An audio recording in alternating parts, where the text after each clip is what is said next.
বর্তমান আপনার ব্যস্ততা কি নিয়ে? কিভাবে বর্তমান আমাকে শো করে এখন চলতে হয়, কারণ আমাদের যে চরিত্রগুলো ছিল সেগুলো এখন আর আগের মতো হচ্ছে না। আর টুকটাক যাও হচ্ছে, এখন যারা পরিচালক তারা হয়তো আমাদেরকে ডাকছে না, তাদের আন্ডারে যারা আছে কিংবা তাদের সাথে যাদের সম্পর্ক ভালো আছে তাদেরকে হয়তো নিচ্ছে, কিন্তু আমাদের যারা ছিলেন তাদের হাতে আসলে ওই ছবিগুলো নেই বিধায় হয়তো আমরা কাজ পাচ্ছি না। আর আমাদের একটা জুটি প্রধান ছিল, যেমন দিলদার ভাইয়ের পরে আমি কাবিলা ভাইয়ের সাথে পেয়ার হয়েছি, এরপরে কিন্তু মানে কাবিলা ভাইয়ের একটু অসুস্থতার জন্য সেও আগের মতো সময় দিতে পারছে না, আর আমিও একটু অন্য শো করে চলছি, যার কারণে হয়তো যে আমাদের জুটিটাও ভেঙে গেছে, এটাও একটা কারণ। সব কিছু মিলিয়ে হচ্ছে না। তবে আমার প্রত্যাশা আছে যে এখন যারা কাজ করছেন, নতুন যারা আছে, আমার তাদের কাছে শুধু আমি শিল্পী হিসেবে শুধু এটুকুই বলবো যে আমি বিগত 31 বছর চলছে আমি কাজ করছি, ছোট থেকে এসছি, আমি 12-13 বছর বয়সে এই লাইনে এসছি, আমি কাজ করছি। আমি আসলে শিল্পী, আমি কাজ করতে চাই। এখন যেহেতু ওই চরিত্রগুলো আর হচ্ছে না, তা এখন তো সুযোগ আছে বোনের চরিত্রগুলো করার, ভাবির চরিত্রগুলো করার। তারা যদি এই চরিত্রগুলোতে ডাকে তাহলে আমি খুব খুশি হব, আমি কাজ করতে চাই, আমি কাজ করব। আপনি তো এখন পর্যন্ত অনেক সিনেমা করেছেন, অনেক শিল্পীর সঙ্গে সিনেমা করেছেন।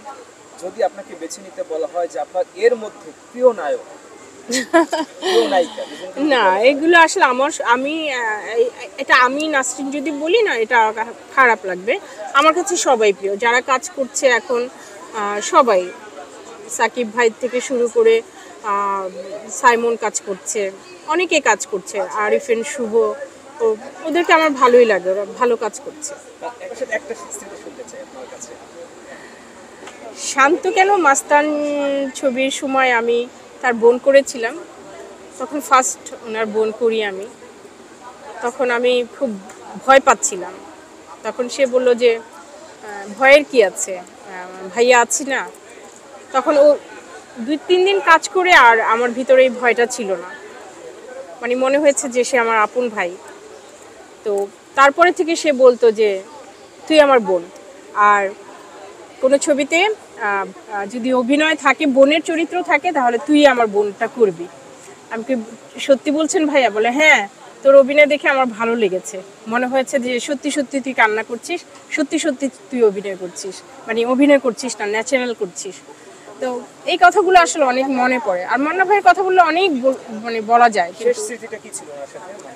শেষটা ছিল দীপজল ভাইয়ের বাসায়, আমি আর কাবিলা ভাই ছবির একটি শুটিং করছিলাম। উত্তম আকাশদা ছিলেন ডিরেক্টর, ছবিটার নাম মনে নেই আমার এই মুহূর্তে। আর মান্না ভাই ফ্লোরে কাজ করছিল, কার ছবির কাজ করছিল আমি শিওর না। তো ওখানে একটা বাগান ছিল, ওই বাগানে বসলে আমরা লাঞ্চের সময় খাবার খাচ্ছিলাম, আর মান্না ভাই ফ্লোরের বাইরে একটা চেয়ার নিয়ে এসে বসেছিল। তখন মান্না ভাইয়ের সাথে আমার একটু অভিমান চলছিল, আছে এটা আসলে এখানে বলতে চাই না, একটা অভিমান চলছিল ভাই বোনের। তখন এটা আবার কাবিলা ভাই জানতো যে মান্না ভাইয়ের সাথে আমার একটা অভিমান চলছে একটা ছবির ব্যাপার নিয়ে। তো মান্না ভাই কাবিলা ভাই বলছিল নাসরিন পিছনে তাকা, উনি তো ঢাকা, ভাই পিছনে তাকা। আমি কি কেন?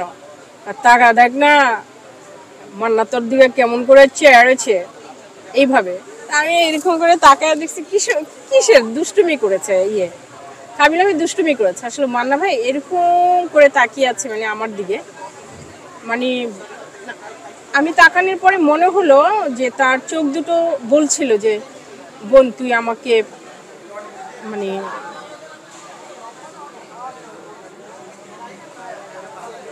তা আমি ওই চোখ দুটো দেখে আমি আবার ভাত খাচ্ছিলাম, তখন আমি ফিল করছিলাম কি রে ভাইয়া চোখের ভাষা যেন কি যেন একটু বলতে চাচ্ছে। যে আসলে দেখেন উনি যে তার 2-3 দিন পরেই সে মারা যান। তখন আমি ভাবলাম যে ওই তাকানোটা কি তাহলে এটাই ছিল যে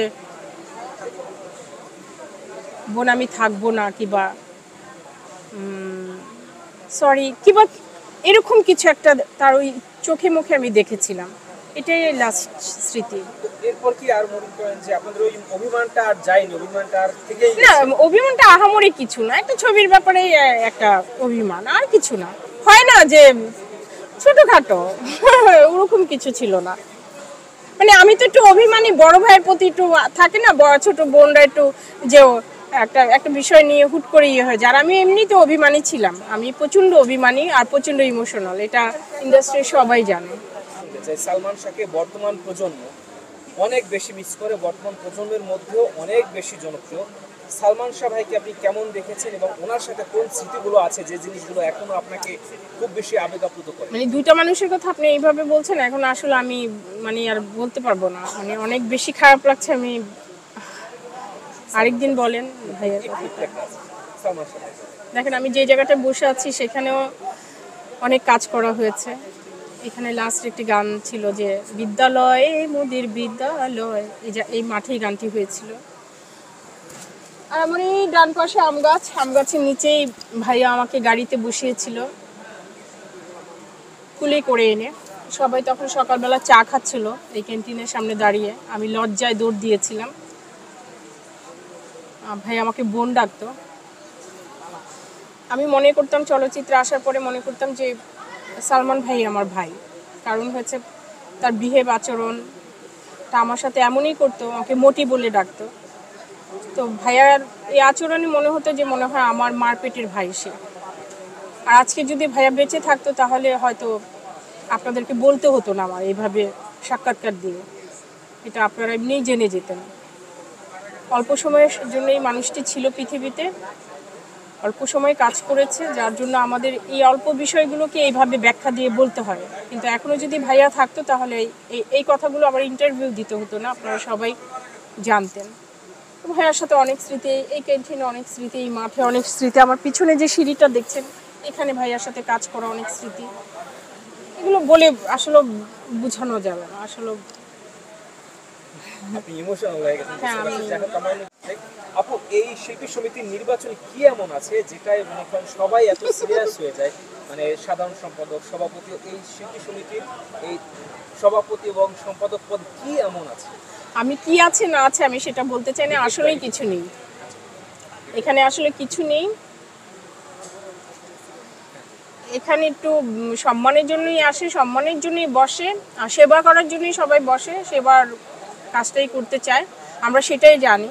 কারণ যেহেতু আমি এই জায়গাটিতে 30 বছর ধরে কাজ করছি, 30 বছর পেরিয়ে গেল, 31 চলছে, তো সো আমি এটাই জানি। কিন্তু ইদানিং এটা কেন হচ্ছে সেটা আমি বলতে পারবো না, যারা করে তাদেরকে জিজ্ঞেস করবেন। আমি বিশ্বাস করি, আমি চাই যে প্রত্যেকটি শিল্পী যারা ইলেকশন করতে চান শিল্পী সমিতির, আমি বলতে চাই যে সবাই মনে হয় স্বতন্ত্র করলে ভালো। কারণ কি, এই যে দল, এই দলাদলিটা, আর এক দল আরেক দলকে অনেক কথা বলে, অনেক কথা বলার সুযোগ থাকে, সেটার থেকে রক্ষা পাওয়া যাবে যদি স্বতন্ত্র হয়, সবাই স্বতন্ত্র করে, তাহলে সবচেয়ে ভালো আমি মনে করি। একজনই হয়তো একটু মন খারাপ থাকবে, কিন্তু সবার সাথে তার মন খারাপ হবে না।